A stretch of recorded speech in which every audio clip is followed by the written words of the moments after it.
How do you define your approach to advocacy? Yeah, I'm newer to this role, but what I do understand is storytelling. And I think, there's a lot of legislation changes, there's a lot of proposals out there, but I think the most important thing is to tell the story about the impact to our members. And for First Tech, I have the opportunity to be here to represent all 630,000 plus members that are all across the country and all across the world. And so it's really telling their stories so that we can make sure that we can serve them now and into the future. Sure.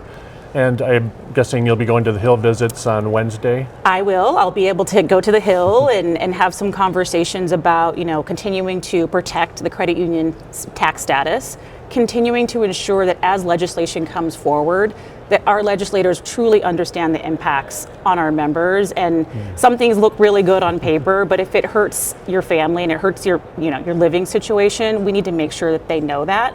But also to continue to thank them for their support and supporting what we do each and every day, because I know their work is very difficult as well. Yeah, I suppose they have many groups like ours trying to get their attention too. Yeah, and I think, they probably have multiple meetings throughout the day, and we want to show up as a collective credit union impact and just being visible and being vocal. I think that goes a long way. Sometimes people don't feel like that's important work, but it truly is. Yeah.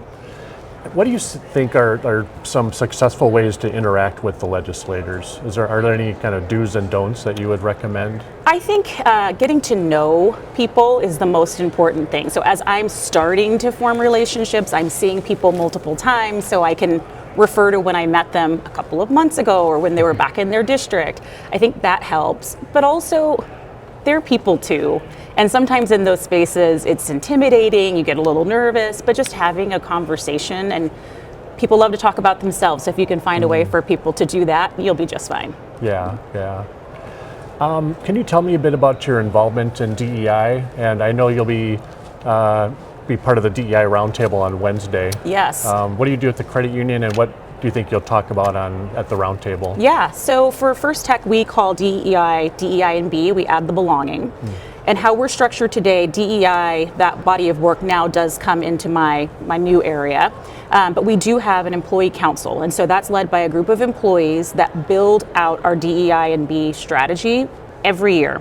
It all started as a grassroots approach, but really it's starting to show up at the more strategic level, which I love. We've just rolled out inclusion networks for our employees, so now beyond the council and beyond those that are generally interested, we're finding avenues and ways for people to connect. We celebrate together different heritage months. We spend a lot of time trying to educate our employees. I believe, and First Tech believes, that this is not a separate part of our strategy. It's a part of who we are as a credit union. So I'm really excited that I get to participate on a greater level. And then for the roundtable, we had the opportunity to create a checking and savings account for foster youth that are about to age out of the system. And there was really no option to serve this really small group of individuals. And so we had an employee who just happened to learn about a legislation change that allowed us to create accounts so they didn't have to have like a co-signer. Sure. And so we were able to build it and launch it and deploy it. And it's just a small thing, but just ensuring that we're serving the underserved. So that's really going to be the focus of my discussion. Oh, that's great. That sounds really interesting. Yeah, it's really cool because the way it all came together was employees just saying yes and not feeling like there was a roadblock or we can't do this because of this, or no, they're not going to allow us to do this. The answer was yes, and we figured out how to serve these members regardless of how popular or successful or how many accounts there were. It was just a place to help. That's great. How has the response been to that? It's been great. I mean, it's a limited audience, right, that are in that situation, but what we're doing is we're unlocking the potential for their future. So these individuals not just have access to these accounts, but they also receive financial education and some grants from one of our nonprofit partners, Youth Villages. And so it really starts to shape out someone's future, and that's game changing. I mean, one life, many lives, but one life is enough to change. Oh, that's great. That's really neat. It's a really cool program. And I think for First Tech in general, we call ourselves a committed community partner. And so at First Tech, you'll see 96 7% of our employees are engaged with either giving or volunteering. So Wow. it's definitely a part of what we do every single day. Yeah, big Yeah. part of your culture. That's great. Yeah, it makes it fun. That's for Yeah. sure. How would you define your approach to leadership? You know, as a leader, I believe that being approachable is one of the most important things.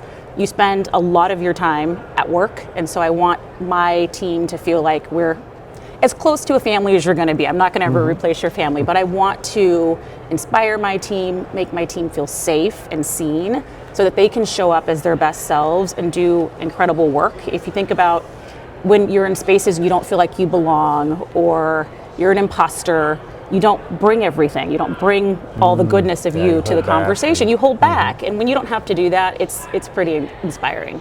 Yeah, Yeah. definitely. And what advice would you give to aspiring credit union leaders?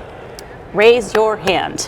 You know, the way that I was able to move through the credit union was about learning. I wanted to learn everything in the business, and I've had jobs all across the credit union, from IT to business development, marketing, back to business development. I've done so many different things, but because I kept being curious and because I kept raising my hand and saying, I think I can do that.